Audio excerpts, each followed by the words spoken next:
Hello दोस्तों, welcome back to my channel it's Ritu vlogs. तो आपको पता है होली आ रही है तो घर की सफाई करनी पड़ेगी हमें।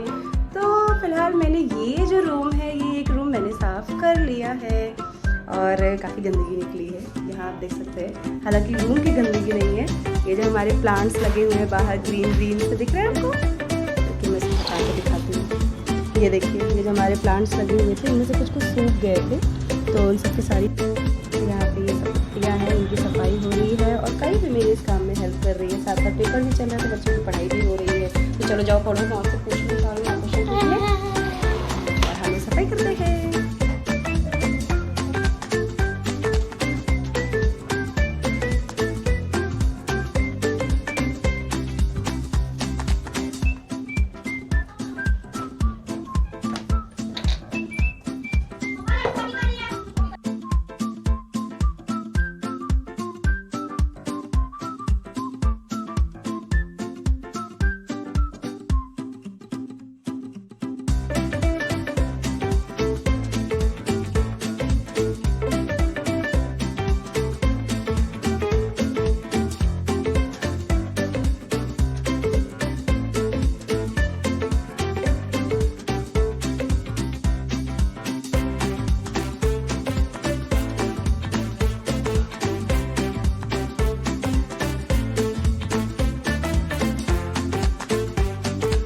तो यहाँ पर होली की सफाई जब मैं शुरू करती हूँ तो सबसे पहले कोई रूम होता है तो वो होता है ड्राइंग रूम, और मेरे ख्याल से सब लोग ऐसे ही करते होंगे। तो यहाँ पे फ़िलहाल मैंने ड्राइंग रूम को स्टार्ट कर दिया है, और जो हमारा ये मेन एंट्रेंस पड़ता है तो मेरे से पहले वहीं से सफाई करते हैं। तो यहाँ पे हम लोगों ने फटाफट सारी चीज़ों को उतारा और उसके बाद फिर पोंछ करके इनको जैसे रखा हुआ था वैसे ही रख दिया था। आपको ये जो पेंटिंग्स दिख रही है ना, ये सारी की सारी पेंटिंग्स जो हमारा गुन्नू है उसने बनाया था। गुन्नू यानी कि शुभांशु, उसने ही सारी पेंटिंग्स बनाई हुई है और इतनी अच्छी अच्छी बनाई। और ये फर्स्ट टाइम, ऐसा भी नहीं कि मतलब इसके पहले उसने बहुत सारी बनाई थी, ऐसा कुछ भी नहीं है। ये उसके टीचर्स ने, स्कूल में जो ड्राइंग के टीचर हैं वो कैनवस मंगाते थे और ये सब सारी पेंटिंग उसने खुद से की थी, बहुत अच्छी की थी। तो ये हम लोगों ने इसे ऐसे आगे एंट्रेंस पे ही लगाया और ये बहुत अच्छा लगता है। अगर कैंडल वैंडल चला दो आप सामने में तो बहुत अच्छा लगता है। तो मैंने ये वाला एरिया पोंछ करके वहाँ पे सारी चीज़ें असेंबल कर दी थी। और सबसे मुश्किल काम ये, जो हमारे पास छोटे छोटे प्लांट्स होते हैं ना, इनमें इतनी धूल जम जाती है कि इनको तो धोना ही पड़ता है। सारे जो भी हमारे आर्टिफिशियल प्लांट्स होते हैं इन सबको पहले अच्छे से उतारो, धो, बाकी छोटी छोटी चीज़ें होती हैं इन सबको पोछो। तो ये सब जो कैंडल होल्डर था, इसमें हम लोगों ने कैंडल जलाई वलाई होगी कभी, तो जो कैंडल होती है ना वो पिघल जाती है, तो पिघल गई थी। तो मैं उनको सबको निकाल के पूरा मैंने सब बाहर निकाला। उसके बाद हम लोगों ने फटाफट किया और मैं इधर कर रही थी, बाकी उधर दीदी दीदी को और ज़्यादा कम कर रही थी, वो तो खाना भी बना रही थी, प्लस जो कर्टन वर्टन थे सब उतार के धो रही थी दीदी। तो मैंने फटाफट ये सब पोंछ करके अब फिर ये हुआ कि चलो अब इन्हें वापस रख दिया जाए, क्योंकि नीचे रहेगा तो बच्चों के पैर तो लगते ही रहते हैं और कौन सा सामान कब टूट जाए ना, इसकी तो कोई गारंटी नहीं ले सकते। और यहाँ पे कायू एक अच्छे बच्चे की तरह, पता नहीं क्या हो गया, तो उस दिन आके काम करवाने लगी कि मम्मा मैं आपको देती हूँ, आप रख दो सब चीज़ें। मैंने बोला लाओ बेटा, मदद किसको अच्छी नहीं लगती है। तो फटाफट सारे सामान उठा करके मुझे देती गई और मैं संभल करती गई। और यहाँ पे दो बार जो ऐसे बीच में अचानक से कूदते हुए गया था ना, वो गुन्नू था। यहाँ पे हमने सारी चीज़ें जो है असेंबल कर दी थी। ये लाफिंग बुद्धा हमारा, ये बुद्धा जी भी हो गए, कैंडल है, हमारे सारी छोटी छोटी चीज़ें, ये सब चीज़ें दीदी ने ऑनलाइन ही मंगाई थी और बहुत अच्छा लगता है। इन सबको रख दो तो थोड़ा अच्छा लगता है। और क्या, मुझे तो सबसे अच्छा लगता है कि जब ये सब चीज़ें रहती है शाम को कैंडल जलाते तो बहुत सुंदर लगता है। और ये हमारी दीदी जंग कर रही है, वो पूरे कर्टन जो है उतार रही है, वो स्क्रू पे है ना तो इन्हें खोलना पड़ता है। तो मैं इधर कर रही थी और दीदी सारे स्क्रू खोल करके सारे कर्टन उतार करके धो रही थी।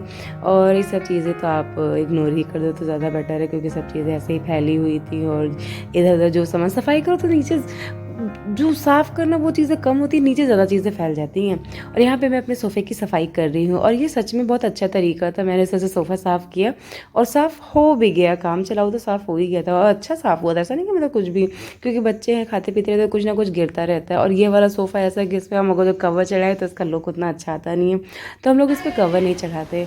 तो हमने क्या किया था, मतलब मैंने वो लिक्विड वाला सर्फ होता है ना, उसको मैंने पानी में हल्का सा डिप कर लिया था। और हाथ में आप चाहो तो मोजा ले लो या स्कॉच ब्राइट का का सॉफ्ट वाला स्पंज आता है, आप उसको हाथ में पकड़ के उसको हल्का सा डिप कर लो और फिर निचोड़ करके और गद्दे उस पर रगड़ोगे आप तो आपका सोफ़ा साफ़ हो जाता है। यहाँ पे बच्चों का जो भी जूस रहता है, चिप्स रहता है, ये सब आ चुका था क्योंकि उसके एक दिन पार्टी होने वाली थी तो हम लोग उसकी तैयारी कर रहे थे, तो वो सब चीज़ें भी आ गई थी तो मैंने उसको भी थोड़ा बहुत लगा दिया था। और ये मैंने क्लिप थोड़ी सी पहले वाले बर्थडे में डाली, अरे जब हमने पार्टी की तो उसमें मैंने ये क्लिप डाली हुई है।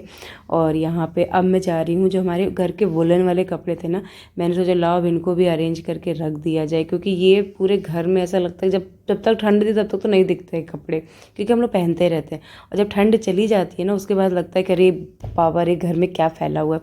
तो मैंने सोचा लाओ इनको समेट के रख दिया जब बहुत दिन से हो रहा था कि हम उसको समेट देते हैं।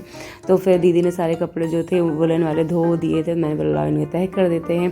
तो यहाँ पे मैंने नीचे ही बेडशीट बिछा ली थी और मैंने यहाँ पे सारे जो भी हमारे वुलन्स के कपड़े थे सबको तह कर दिए। सबके कपड़े अलग अलग ही रखते थे, जीजू के कपड़े अलग हो गए, बच्चों के कपड़े अलग हो गए, और मेरा और दीदी का हम दोनों सेम ही पहनते थे, एक ही में ही रख लेते हैं हम लोग अपने। तो यहाँ पे मैं सारे कपड़े तय कर दूँगी और यहाँ पे मैं जैकेट जो है वो थोड़े अच्छे तरीके से तय करती हूँ, मतलब एक ट्रिक है उस तरीके से करो तो थोड़ा स्पेस भी कम मिलता है और बहुत अच्छे से तय हो जाता है। तो इस तरीके से जिप लगा करके आप इसको फोल्ड करके, और मैं अभी थोड़ा सा उल्टा करती हूँ क्योंकि मैं बहुत दिन बात करती हूँ तो मुझे याद नहीं आ रहा था, फिर मुझे याद आता है कि नीचे वाला पोर्शन मोड़ करके और आप उसको जब अंदर की तरफ इन कर दोगे तो छोटा सा एकदम बहुत लंबा सा हो जाता है और कम स्पेस लेता है और रखने में भी अच्छा रहता है। और ऐसा भी नहीं कि बहुत ही इधर उधर भाग रहा है जैकेट। तो मैं जितने भी जैकेट होता है इस तरह से तय करके ही रखती हूँ, तो रखने से अच्छा रहता है, जगह भी ज़्यादा, आप भी इस तरीके से रख सकते हो। और यहाँ पे मैं बहुत मेहनत कर रही हूँ कि काश ये अच्छे से शेप में आ जाए, बट ये आता नहीं है, और लेकिन थोड़ी देर बाद आ जाता है। तो इस तरीके से फटाफट जो भी जैकेट रहते हैं सारे के सारे ही तय कर देती हूँ। सबसे ज़्यादा मुश्किल मुझे ये छोटे वाले जैकेट में होती है, बड़े वाले जैकेट तो फिर भी आप फटाक से फोल्ड करके रख दो, छोटे वाले में तो समझ ही भी नहीं आता कैसे रखो। और इस तरीके से ये जो है ना, इसमें हम लोग ज़्यादातर वुलन वाले कपड़े रखते हैं। ऐसे ऐसे पाउच आप ऑनलाइन मिलते हैं, मंगा लो, इसमें जिप भी होता है और रखने में बहुत अच्छा रहता है कि आप एक बार जैसे तय करके रख दोगे ना तो वो मतलब इधर उधर नहीं जाते हैं कपड़े, और ऐसे ही एज इट इज़ आप इसको दीवान में डाल दो। तो यहाँ पे हमारे जितने भी वुलन्स वाले टॉप थे हम लोगों ने उसको अंदर इसके रख दिया था, और फटाफट कितने अच्छे से रख रही हूँ ना मैं, इससे लग रहा है कि मतलब कि कितनी अच्छी गृहिणी हो गई हूँ मैं यहाँ पे। फिलहाल हम लोग वुलन वाले कपड़े तो ऐसे ही रखते हैं और अच्छा भी रहता है, क्योंकि ऐसे साफ़ करके आप रख दो ना तो जब अगली ठंड आती है आप हल्का फुल्का धूप दिखा दो और इसको पहन लो तो बहुत अच्छा रहता है। तो यहाँ पे मेरे जितने भी वुलन्स वाले स्वेट टी शर्ट थे वो सब रख दिया है, और ये जैकेट है इसका एक ऊपर से रख दूँगी मैं, इसको कवर भी कर दूँगी और ढक भी जाता है। और ये जो है मैंने जिप लगा दिया, और सबसे अच्छी बात है कि यहाँ पे एक ट्रांसपेरेंट इस तरह से दिया रहता है तो आप देख सकते हो कि इसके अंदर कौन कौन से कपड़े हैं। और यहाँ पे जो है हमारे पास खाली बैग भी होते हैं तो उसमें हम लोग जो भी ब्लैंकेट रहता है वो सब रख देते हैं। और इस तरह से कपड़े रखने के बाद आप इसमें वो नेपथलीन बॉल हो गया, किसी किसी को उसकी स्मेल नहीं पसंद आती है तो आप नीम के पत्ते भी डाल करके इसको अपना दीवान में, अलमारी में, जहाँ भी रखना हो रख सकते हैं आप इस तरीके से। ये हमारा एक बड़ा सा झूला है तो इसमें हम लोग के बहुत सारे वुलन वाले कपड़े आ जाते हैं। तो ये कपड़े उपड़े रखने के बाद हम लोग का जो अंदर का दीवान है उस तरीके से रखने के बाद हम लोग इसे बेडशीट से, कंबल से, किसी न किसी से ढक देते हैं, नीचे भी बिछा देते हैं और ऊपर से भी ढक देते हैं ताकि डस्ट वस्ट नहीं जाए। और सब कुछ रखने के बाद शाम को ये होता है कि चलो नमकीन बना लिया जाए। मैं और दीदी अकेले थे, जीजू की नाइट थी, जीजू चले गए थे। तो यहाँ पे अभी दीदी लाडो को खिला रही थी तो मैंने बोला तो मैं दीदी बेल देती हूँ, तो मैं बस लेकर के बैठी ही गई थी। मैंने बोला लाओ बेल देते हैं, लेकिन नमकीन बेलने में ना भैया जो दम लगता है, क्योंकि इसका आटा थोड़ा सा हार्ड रहता है और उसको पतला खूब बेलना रहता है। मैं पूरा जोर लगा लगा के बेल रही हूँ, थोड़ी देर में मतलब मैं मुश्किल से मैं थोड़ा बहुत बनाती हूँ, फिर मेरे हाथों में दर्द हो जाता है। मैं बोलती हूँ नहीं अब तो मैं छानने का काम करूँगी भैया, बेलने वाला काम तो मैं नहीं करूँगी। तो बस एक तो मैंने ये शूट कर लिया कि हाँ मैं नमकीन बनाती हूँ, काट भी सकती हूँ, तो मैं कर सकती हूँ। तो फिलहाल यहाँ पे मैं कटिंग कर रही हूँ बड़े मन से कि मतलब एकदम ट्रायंगल शेप में आए, बट मेरा नमकीन काटा हुआ ट्रायंगल शेप में नहीं आता, पता है कैसे स्क्वायर में हो जाता है, और सब लोग ऐसे काटे सबका ट्रायंगल में होता है। कोई मेरे ट्रायंगल मतलब प्रॉपर ट्रायंगल तो नहीं आता है, बट काम चलाओ ट्रायंगल हो जाता है। और स्क्वायर काटना चाहूँगी, मेरा स्क्वायर बहुत अच्छे से कटता है, देखिए इसमें आपको मेरा स्क्वायर में ही दिख रहा होगा ज़्यादातर। फिलहाल अब जो जैसा भी हो खाना है तो टेस्ट तो वही आएगा, चाहे आप ट्रायंगल में खाओ चाहे स्क्वायर में खाओ। तो यहाँ पे मैंने फटाफट एक बैच छान वो कर लिया है और ये मैं दूसरा बैच वो करने जा रही हूँ। और यहाँ पे डिस्कशन हो रहा है बच्चे खाना खाएंगे कि नहीं खाएंगे, क्योंकि दोनों बच्चे मना कर रहे थे क्योंकि हमें नहीं खाना है, क्योंकि उन लोगों ने शाम को चाउमीन खा लिया था, मंचूरियन खा लिया था, ये सब चीज़ें खा पी लिए थे, सबका पेट डबाडब भरा हुआ था। तो बच्चे कह रहे हैं हमें नहीं खाना है ये। और यहाँ पे बेलते बेलते जब मैं थक गई थी तो फिर दीदी का नंबर आ गए थे, दीदी उधर बेल रही थी और मैंने सोचा लाओ मैं छान लेती हूँ। तो मैं यहाँ पे आ गई छानने के लिए। लेकिन छानने का काम तो और बोरिंग होता है, मुश्किल तो नहीं होता है, बोरिंग होता है, क्योंकि वो सिम करके धीरे धीरे आँच पे बेलते रहो आप। फिलहाल मेरी नमकीन बन गई थी। Okay bye bye, take care. हम लोग होली की सब लोग, आप लोग भी तैयारी करो और हम लोग मिलते हैं। बाय बाय नेक्स्ट वीडियो में।